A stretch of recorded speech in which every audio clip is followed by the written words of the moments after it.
So the story of my life has been, I've worked for two companies for most of my working career. Which are? One was News Corporation, Right. and the other was a company called Hit Entertainment. I remember it still didn't they have a record store? Is that was No, that no, the same that's one? a different. That's a That's different. a different one. Yeah. Okay. No, Hit Entertainment is they're now owned by Mattel. They're bought by a larger company, but they were most famous for Thomas the Tank Engine, kids brands. Okay. But I worked mostly for two companies, but through mergers and acquisitions and reorganizations, I moved around to lots of different brands. So the first move was within News Corporation. I went from the publishing side to cable and satellite television. Now all these positions, were you taking the lead? In publishing, I was. Yes. It depends. I usually ended up running the business at the end, at least. Sometimes I went in as the leader. Sometimes it became the Japan country manager after that.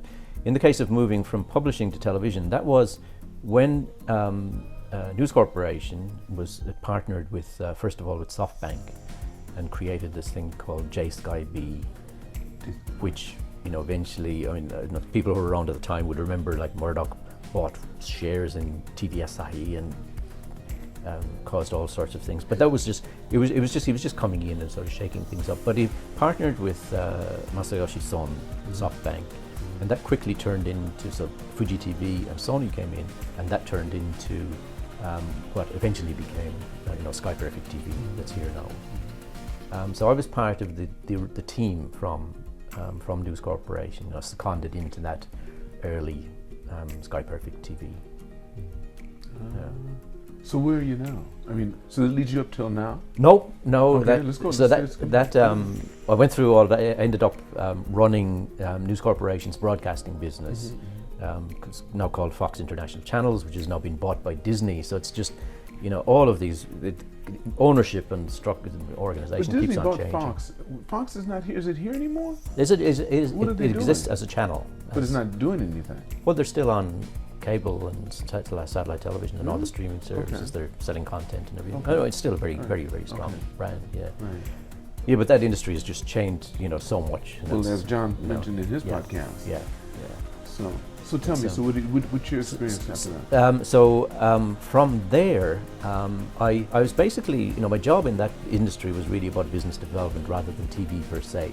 And at a certain point, when ratings come in and it starts to turn into a TV business, I realized that's, I've done my bit here, and had just started to look around for opportunities. And a colleague from another part of Fox, from the merchandising side of Fox, had just joined this company called Hit Entertainment.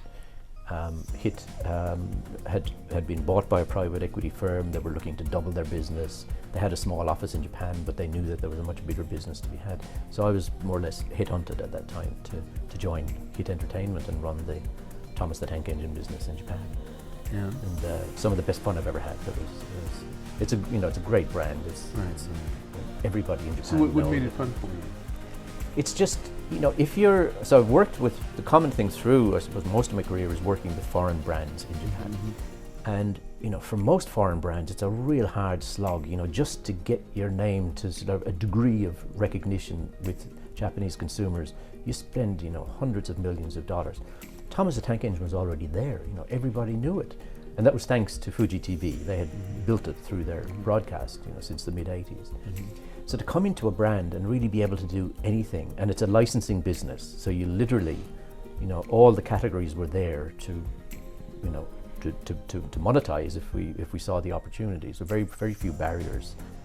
So yes, it was just great. A small team, like-minded people, working with great Japanese licensees, and a great master licensee called Sony Creative, which Sony Creative was very, very, very, very supportive.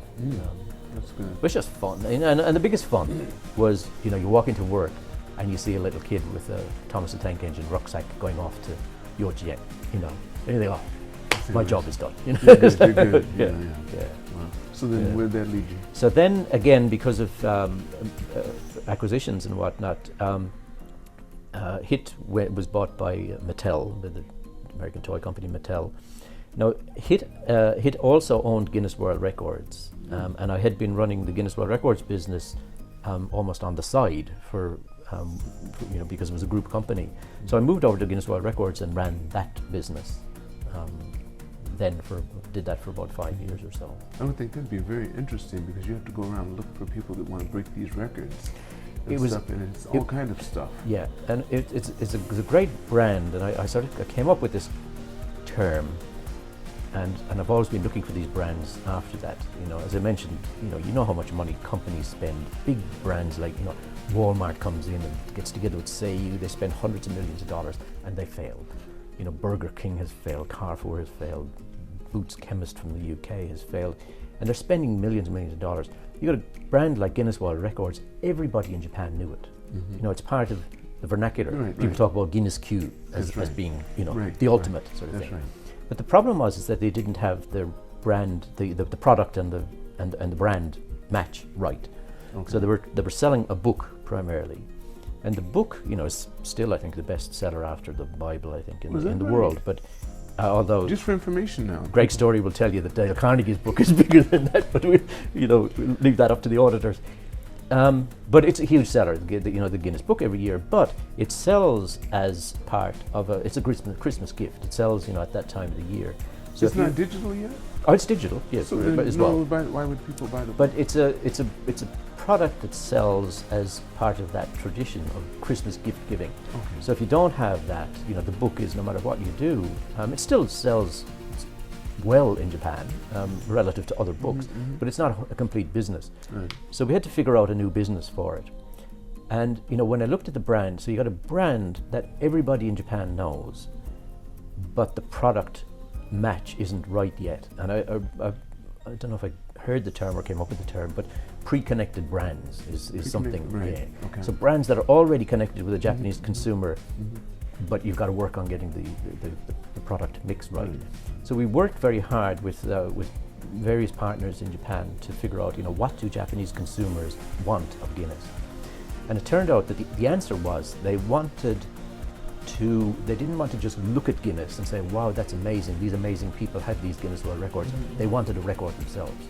Okay. So we had to turn it into a more participatory, brand that anyone can be a Guinness World Record holder. Okay. You're a 3-year-old, you're a 116-year-old postman down in Kyotango in Kyoto. You can be, you may have a Guinness World Record. So open it up to the masses, democratize number one. That's where we figured the place was. So then the next question is, how do you monetize all of that, and maintain the integrity of the brand as well? Because you can't go out and sell brands. They're very, very, very strict on how they measure the guidelines for these records. It's got to be the same all over the world, and how they judge them is the same all over the world. So you got to, protect the integrity of the brand, but also make it open to everyone. So that involves in some way getting together with brands. And doing sponsored events, like we did with Tokyo Midtown. They have an annual event called Open the Park. They have a huge park out the back of Midtown. Right. Yeah. And so they set it up as a big matsuri, with Guinness World Record challenges, set up for the whole family. Things that, at a matsuri that, getting the goldfish out. We didn't have goldfish in the pool. We had little objects in the pool, but a similar sort of thing. Right. So little kids could participate. For the world, parents, grandparents. For the Guinness Record World. Yeah. So we'd have our adjudicators there. I think they're still doing it now, but we'd have our adjudicators there for 4 days for this big event to open the Midtown Park. Now, forgive my ignorance on the World Guinness Book of Records.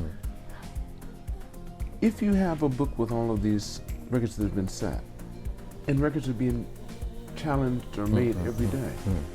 Are you talking about an encyclopedia set because you have to keep on having an addition to it? Or what? How does that work? The book is a tiny fraction of the total number of records that exist.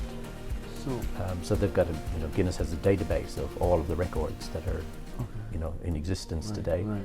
And you can, as an individual, you can access those records for free through you can see, I have this idea, I might be able to do that. I'm at school, I'm the best at doing this particular thing. Can that be a record? You can go in there and you can find out whether it's an existing record. If it is, you can download the guidelines, and you can, as long as you follow those guidelines and provide the evidence of you breaking the record, you could be a Guinness World Record holder for absolutely for free. And it's available to everyone. What's the benefit outside of ego? Fun. Okay, fine. I mean, isn't it fun to be the number one in the world? In the world. Yeah. Okay. Yeah. That's it.